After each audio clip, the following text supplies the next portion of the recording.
é o encontro ou o reencontro de antigos alunos para festejar e reafirmar laços que se transformam em um ato de reafirmação da sua própria cultura e também na negritude.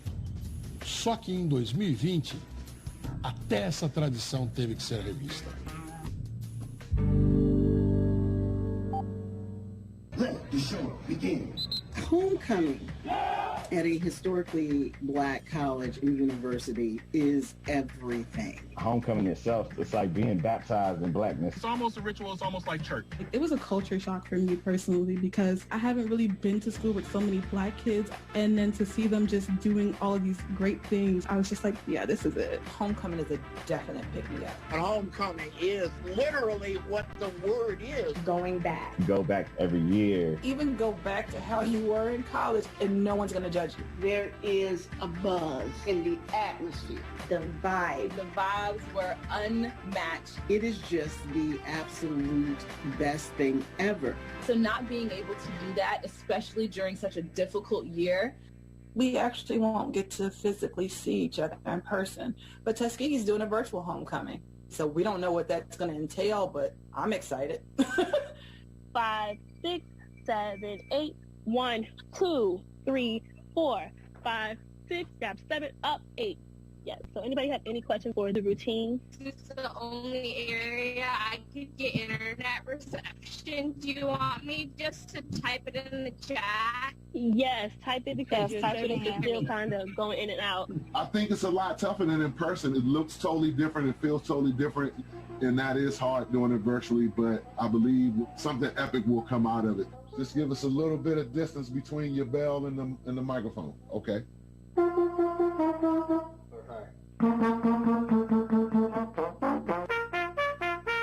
Good approach, good steady articulation, and I don't know if you saw me out the corner. They called me the old man, the grandpa.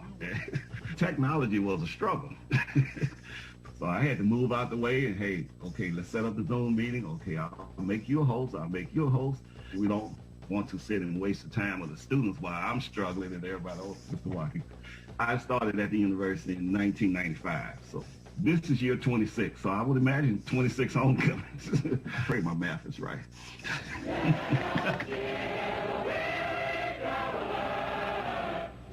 I did a little research and discovered that the tradition of homecoming has its origins in alumni football games since the 19th century. From that, many of the traditions that we are familiar with evolved.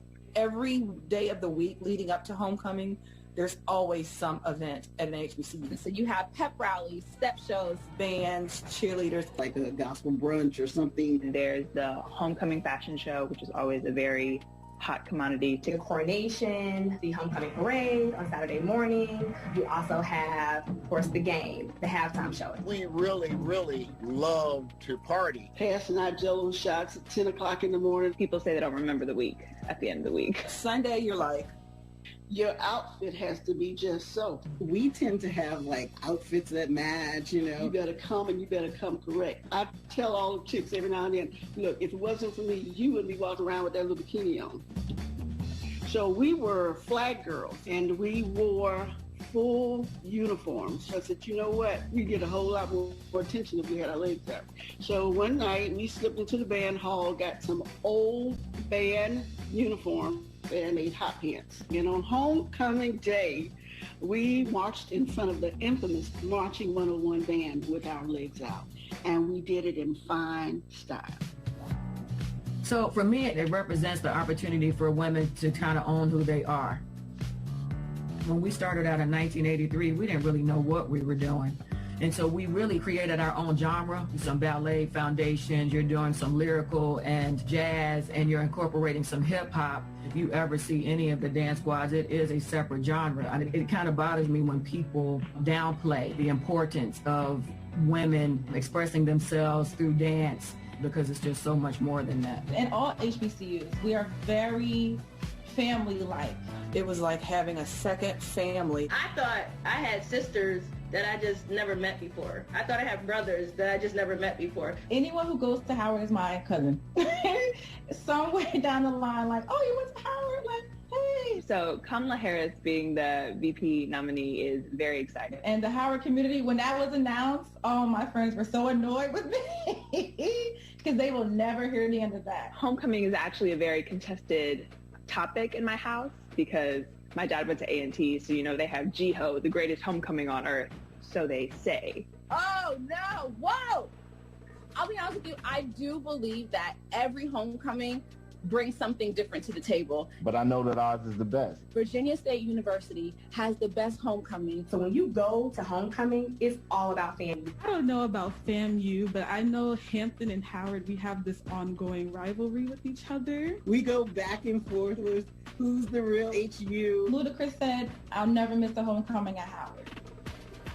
So. Dude, it's so hard for me because, people know that my daughter went to Howard. I get excited. I get turned on because if you think yours is better, come to the table. Let's do this. Let's do it. Let's duke it out. Yeah, man. See, this one is a Morehouse changed my life, man. That's the real. If I had not gone to South Carolina State University, which is an HBCU, I would not be as bold as I am. We hear a lot that HBCUs do not prepare you for the real world because it's not realistic and you're never really going to be somewhere where it's going to be majority Black people. And I fully 100% agree with that. But you have to maintain a connection to your history because if you lose that connection, it's hard to rebuild. There was a time we couldn't attend other schools, period. You really get to be judged on your character. You don't walk in the room and people are like, who's that Black girl? Because everybody in the room is Black. So once I graduated from Hampton University, my entire work career was me being in the minority. If I'm sitting at the conference table, it's usually me. One Black female, okay? They instilled in me that you need to go above and beyond what others do because you're going to be viewed a different way, right? But when we go home to homecoming, we can express what has occurred to us in corporate America, and corporate America doesn't always listen. You don't feel like you have to code switch. You feel like you can be yourself. It is family. Family reunion, that's exactly the vibe. Just think of it like a yearly family reunion of the family that you really like, right? So it's bigger than the party. To bring all Black people back to one place because, we go through a lot as it is. So to have that one weekend to just have fun, it's really a beautiful event. And I think that's why it means so much. But I think everybody is already geared up for 2021. Please let us be able to attend. And I don't know if we can do 2 years in a row. The comeback is going to be real. It's just an opportunity to up the ante. And that's what we do at the HBCU.